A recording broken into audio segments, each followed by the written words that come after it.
এখানে একটু বলবেন? শঙ্খঘোষ বলতে চেয়েছেন যে মানে মজার ছলে, অর্থাৎ বেলুনের সাথে যদি দুটো আছে বেলুনের মতো যদি আমরা এরকম উড়ে যেতে পারতাম তাহলে মেঘকে দেখতে পেতাম।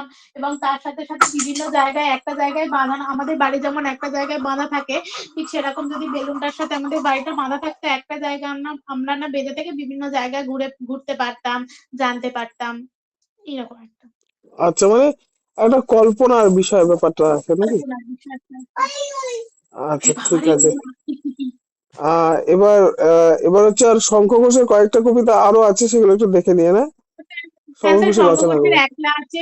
শঙ্খ ঘোষের একলা আছে আমাদের পাঠ্য বিষয়বস্তুতেই আছে। ওটা হচ্ছে আপনার ক্লাস 5-এ। তারপরে ক্লাস 3-তে আছে আরাম বলে একটা কবিতা। আচ্ছা, ঠিক আছে।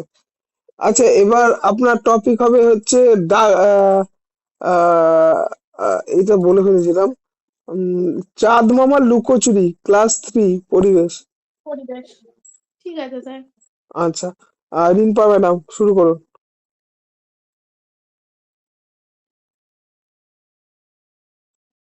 হ্যাঁ স্যার, শুরু করছি। স্যার, আমার ছিল বর্ষার দিনে অন্নদাশঙ্কর রায়।